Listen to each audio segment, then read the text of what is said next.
ladies and gentlemen, I've taken a break from the little Panzer for today. Well, I'll hold it for today, but for this afternoon, I'm going to introduce a new build between me, Mr. Steve Mottram and Mr. Al Woods.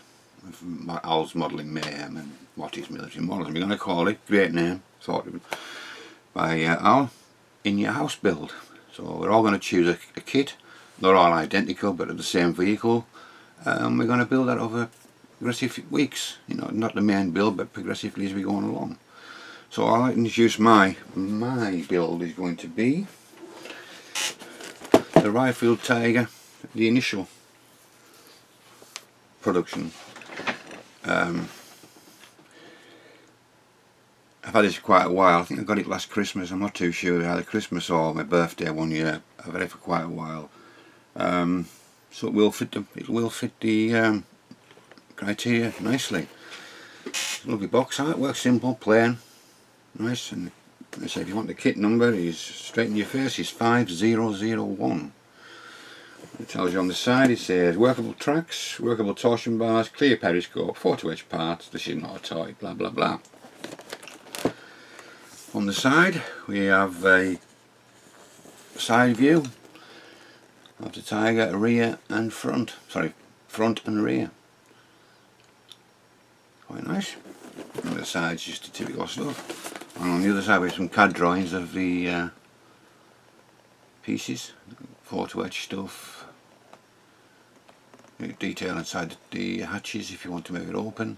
There's no interior in this kit, but I believe the kit's around this time that Rye Field were bringing out their interior, so I think you'll find a couple of sprues in here that may be for those, if I remember rightly when I had a quick glance through it a long time ago. And it's got no magic tracks but individual tracks with the guide on separate and the pins on a jig, so it won't be too bad. We'll give them a go. I don't mind doing little individual tracks like that. I find it therapeutic. So without doing my mouth first before we go any further. Right, let's crack a box and see what we've got inside then.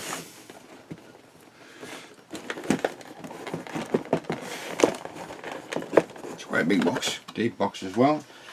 And it's full of plastic as you see, so we'll make a start on it. My knife, I'm ready this time, it's there. Right, as I thought, this is obviously one of the sprues for the internal. I won't take it out, but it's just the shells. Only 88mm shells. I would think they're for the inside of the turret or main hull. And there's little ammo bags there by looking at them, so there's no point in getting out of the bag. So if anybody wants some, excuse me, I haven't got coronavirus, it's my dry throat. If anybody wants any 88mm shells, drop me a line and it'll be yours. Right, so the first screw we're actually going to use is the wheels. So we don't need the knife, do we, on Rye Field kits? They have resealable bags, which is fantastic. Oh, let's have a look. 2 sprues the same. Let's have a look what we've got. Yeah, really nice detail again, front and back. As you can see, those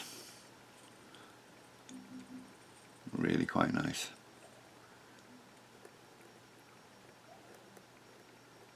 Obviously these have got the rubber because it's initial Tiger, so there's plenty of rubber on the wheels. Nice detail. I wouldn't expect, and the fine sprue gates as well, which is nice, so you haven't got a big lump to take off. Yeah. If you look, so if I bring this light a little bit in to there perhaps, and put this other one on, like so. If you look at the weld, the ones at the top, you can actually see the weld seam right round the edge of the metal wheel. I've never seen that before. Well, I've just taken it for granted it's there. I've just noticed that on there, so that's really nice. Really nice. That's a nice start. So leave them there for now. And, the rest of the large sprues. I know I really should take out the bags, but I find it more, you know, pop in the box and see what's actually inside, you know, how it's packed, which is important as well, I feel, anyhow. Right, one of the larger turrets, sorry, the turret. We have a few options here. See, that's all nicely done. Can't see any flash or dafting. There's a couple of raised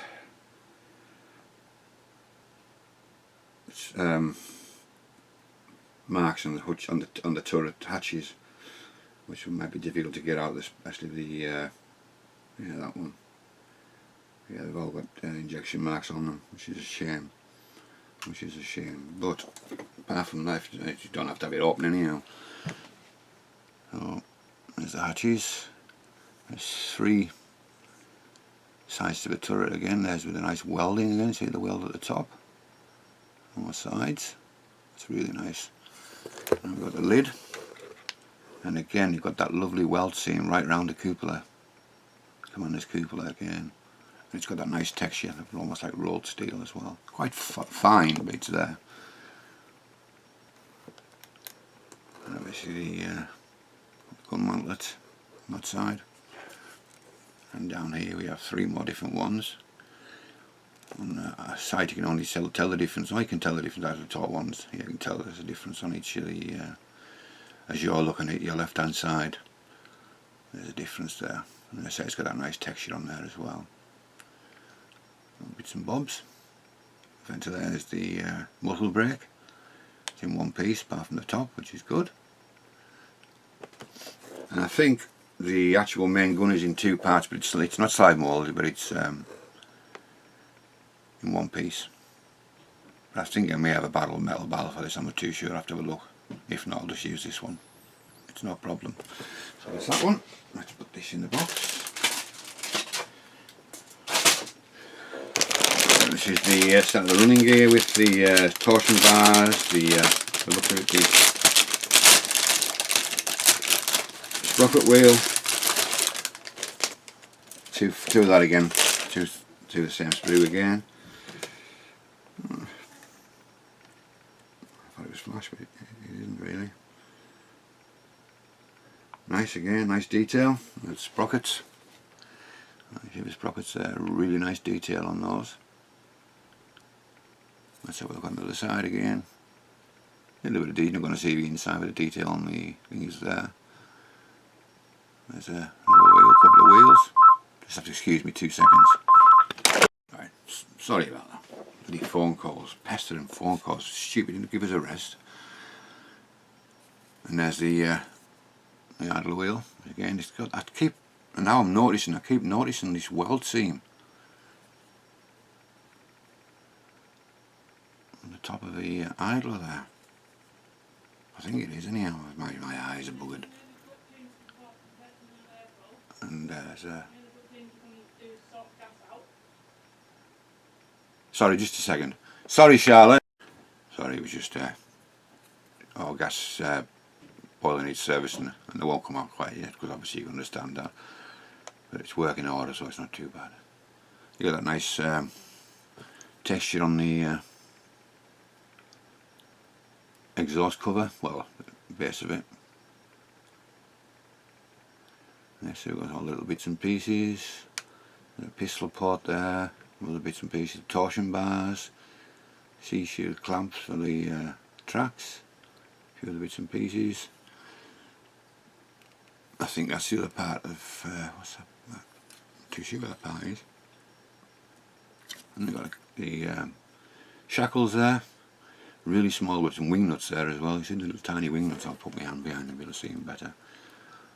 Little wing nuts there. Must be careful with those. I see them carpet monster having a good munch on those. And then we have the lights. And some of the bits and pieces. So that's another nice sprue.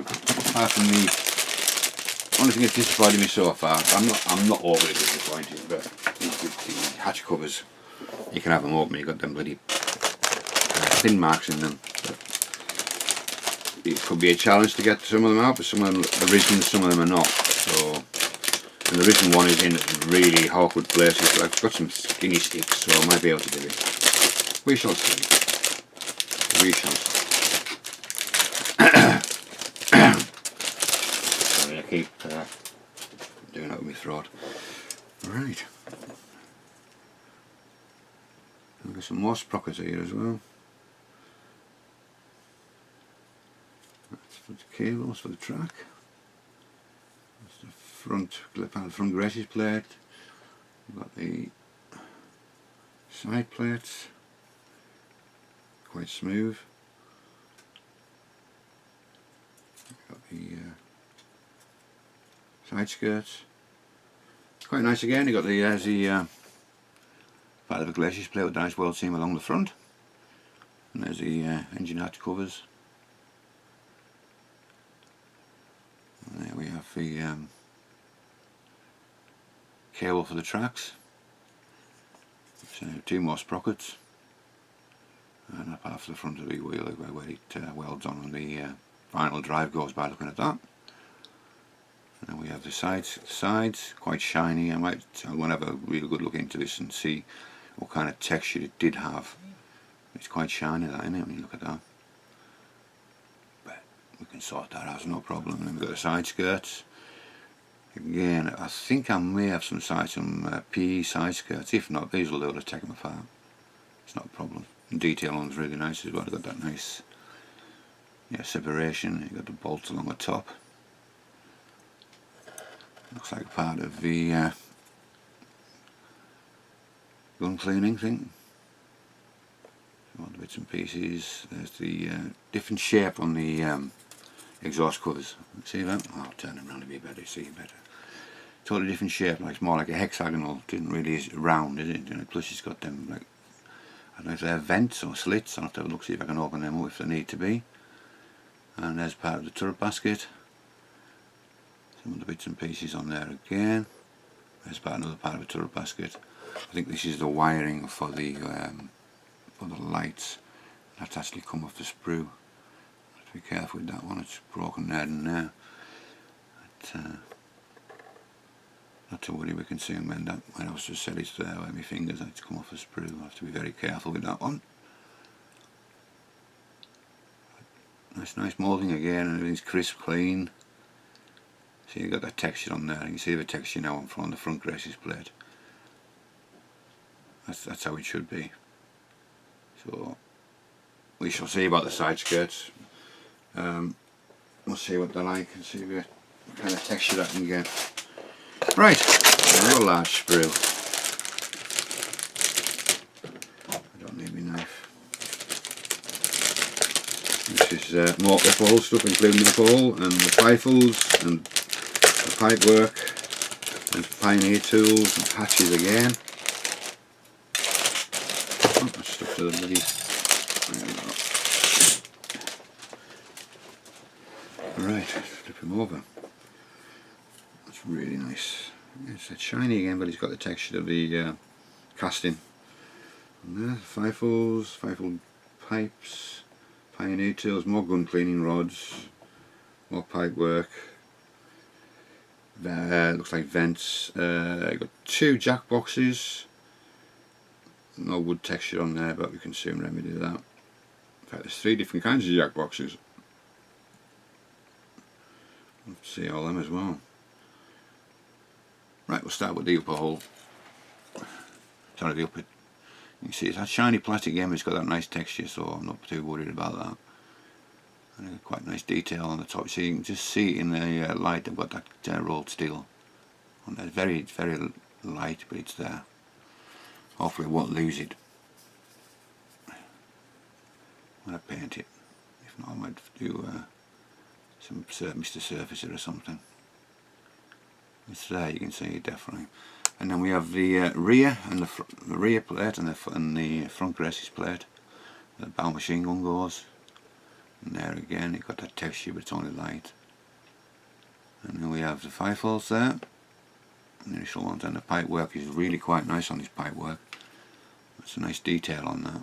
really is nice. How it twists and they follow the fibres round. It's really nice. And now we have some track guards. There's spare track guards. Pioneer tools, fire extinguishers, the ends of the tow hoops, which has got the nice, the wire going around through the eyes as well, around the edges. It's part of a jack by the looks of it. It's just saying about all the different kind of boxes we've got there. But there's no wood texture on there, but it's easy enough to do. I rest only on the Panzer one, so there's some nice texture on the ventilators. There's the driver's hatch, driver's vision port. Got that texture on there again. There's some other bits and pieces along the bottom area. That's it really. There's some parts there. More pipe work. More bits and bobs. So again, that's fine. That's the last of the big sprues anyhow. The sub.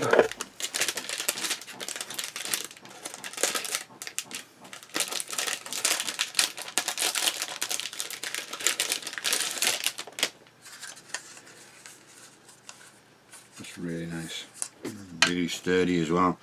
You got all the detail obviously, because this must be a part of an interior with the interior. Nice detail on the inside. You've got the for the torsion bars, and obviously this is for an interior kit. At the back there, put it in the front. Nice well details all along the bottom, right along the bottom as well. You can see it. Escape hatches, and on the side we have some nice detail as well. Put it into light, there we are. Got a nice detail into there as well. This is slightly different to what I normally see with the Tiger. You've got that other saying about the final drive. Obviously, got that piece that I was on about going there with the final drive over the top of him. But yeah, nice. Again, still a bit smooth on the front. I'm really gonna have to. It's there, but it's very smooth. Probably lose it with the paint, so I said we're gonna have to look into that. But there again, it's still nice and solid, and it's not warped anywhere. I don't think. No, it doesn't look like it's warped. Looks fairly straight to me, which is good news. And then we start with the wonderful tracks. We have two bags of actual tracks with four attachment points, but the nice points to take off. I'll just open one bag. We're in resealable bags, which is nice. I'll just take one sprue out and see if there's any injection marks on them and things like that. Let's have a gander.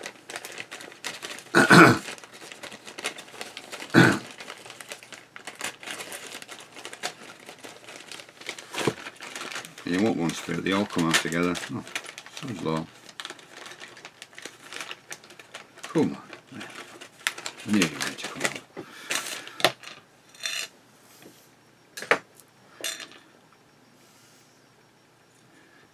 Yeah, no injection marks, which is good.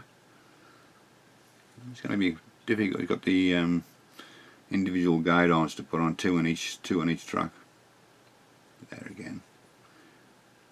I'm in no hurry. See, I'm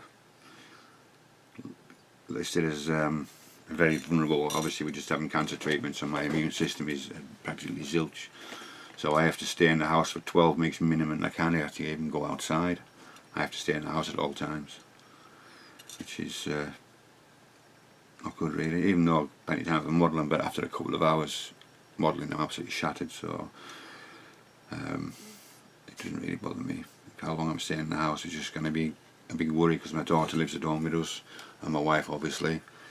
They can go out for essential stuff like my medicines and wife's medicines and food shopping, and that's about it really. And obviously they have to be careful when they come back to basically you have to take the clothes off, wash them and wash their hands and everything, because I say if I catch it I could be seriously ill, could even die, which is a scary thought. I don't want to be cancer and this little shit virus to bloody beat me, so I would have to be very careful. Right, sorry, back to what we were doing. So the tracks there, quite nice, got nice detail on them, on the cleats as well, that nice line. So the individual points, 4 points, but they're on good points to clean off. probably if you get the Tamiya nippers, you can nip them off without any cleaning if necessary. On the best side is you can see all the little pinholes for the guide horns. So the one that I had to build really, instead of the 4 points, just take them all off the points, sand them all, keep it separate obviously left and right. Let's just reseal that up. So you've got left and right, one would presume in the boxes there. And then on this one, with 3 tracks the same, sorry, four sprues the same. I won't get this one out. And there we have the pins for the outside, and there's the guide horns, which are hollow. And then alright, they've got the actual sprue grate on the top as well there, with nice nippers. You should be able to get them off with very little minimal clean up. Sorry about the glare.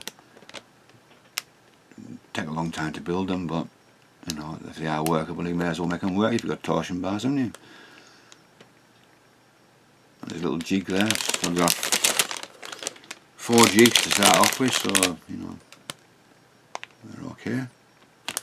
That should be an interesting build with them. I might even do them when I'm just sitting downstairs watching the TV and clean up like I did with the little Panzer 1 tracks, Field Model ones. I just took them all downstairs. Obviously drilled them all out just to make sure they're all okay, and that was easier to do. It really was nice to do. And then we have a clear sprue with Commander's cupola and vision periscopes, and I'm not too sure what the other ones are. So I won't get these out of the bag, try and keep these nice and clear. I've got the glare again. There's quite a few bits of clear plastic in there. And then we have one piece of brass or copper wire. It's copper wire, which is nice. It's pliable and you can shape it how you want. And then we have the decals, whatever you want to call them. It's decals to me. I don't give a rat's ass, whatever people call them. Decals to me. Right, let's have a look at it. A nice bit of PE here. Not just the engine grids, you've got all sorts of things. Got the it's extremely thin as well. I don't know what them ones are, them parts. We'll find out when I get into the instructions. Quite a bit of PE there. I've got some clamps for the Pioneer tools, other little bits and pieces. Be interesting, but really thin. Let's get the decals out, let's have a look. Give you a few numbers.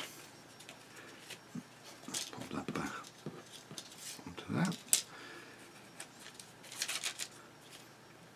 Bit shiny, but the actual decals aren't too shiny, but the carrier film is practically non-existent. Usual things, got all the numbers in red and white, Balkan crosses. There's a couple of tank names. Quite nice. Nice indeed.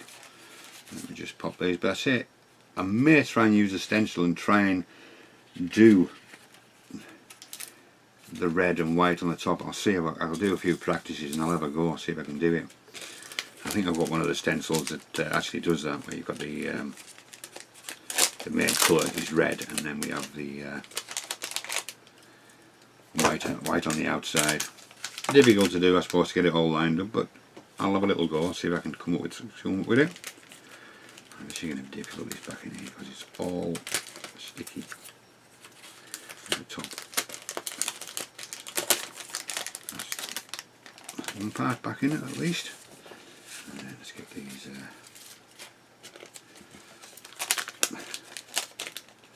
decals back in. Right, so that's all the content apart from the instructions. We'll have a quick gander through these. Typical Rye Field instructions. Not paper, but in a booklet form. Very nice again. Do's and don'ts and the icons that you need, or follow I should say. A sprue map on the front pages. And starting off with a turret, which is unusual. As you can see, it's about the two-part gun, but it's not slide molly, but it's in 2 parts. So, but I think I do have a barrel. I'm not too sure, but I'll check anyhow. And obviously we've got the assembly of the mantlet, and the gun, and then we start on the hatch at the top. Again, the hatch is open or closed. So give us a different start to a kit. And we're carrying on with the turret, and then the turret ring, and the basket, and then we're starting on the low hull. Torsion bars and everything in there, and then the building of the final drive and the sprockets and idlers, and then all the wheels which will have to be cleaned up, and also the exhaust system at the back. We're starting on that. So the longest part of the kit will probably be the tracks, and then we're still on the lower hull, adding all of the bits and bobs at the back, the exhaust shrouds, the jack block or box, whichever you want to call it. There's a bit of the jack to build it up. We've got next turn, there's like that is building that up with two separate plates for that wheel, which is the outside wheel. Is it? I'll write that into it. Jack. And there again, putting the side plates on as well. Finishing off with the jack at the back and some other little bits and bobs. And then we move up into the upper hull with the Pioneer tools, intelligent clasps to cut off, and with PE you've got to drill extra holes, and we're starting to assemble everything at the top there, the grids for the engine, and the for where it coolers, fans and things like that. And then the hatches again, open or close, but you're going to have to think about this if I can get them pin marks out of it, otherwise it'll be closed. And then we got the tow rope to go on there, and the PE parts for the engine hatches and covers. And there again, a little drill holes again. And that's the exhaust. We give you a layout of how it should look towards the end, with where the positioning of the tools and the tow cable. And move on to the upper hull to the lower hull, and the front braces plate there, the ball mount machine gun, and then there's the final part on there. Oh, so they're off the front of the rig, so they're for the to cut the book guards off. How is it? I'll just cut them off, or to just replate, or just to yeah, optional, yeah. So you can either have the PE ones or the plastic ones. Probably go with the PE. Then you'll probably lose a front mudguard or then damage the other one. We'll see. And we're starting to build the five hulls, giving you a position where they go, and then you're going to put the upper hull and the turret together, and then we start on them lovely tracks. Give you an example of how to do them. And there's the wiring diagram for the lights, which one of them was broken, but I'll soon mend that. There's the little pins I was on about, and the bloody hell, mine's gone again. It's taking this bloody memory off the chemo. Oh, forget it, I can't. These parts, what are they called? I just said them, the guide horns. Bloody hell. Terrible, that's terrible. And that's the actual build finish. And then it gives you a just a one colour call out, the one tank 141. And we give you a colour call out of aqueous colour, aqueous hobby and Mr. Colour. I think I've got some aqueous hobby, but I'm sure with the paint converter Steve kindly show me a download, I can see what I can find out the colours. It's the RLMO2 is the main colour, which is it says it's a grey. So we'll find out anyway. We'll have a good look into that. So that's the end of the kit. So it looks a nice little kit. Looking forward to building that alongside whatever else I'm doing. We haven't set a date we're going to build things yet, so, but it'll be shortly, I would have thought. I think we're all in the same situation, aren't we? We've got to stay out of the way. I know people have to work in emergency services and things like that, but people, please stay safe, and do what the government tell you. They're telling you for your own sake and nobody else's. So please stay safe. So thank you very much for watching this, and thanks again for all your support through my rough times that I've had over the last 8-10 months. I really do appreciate it. And so the next video I'll probably be doing is the episode 5 weathering on the Panzer 1. which will be starting on the upper hull. So this is Greg signing off, and we'll catch you very soon.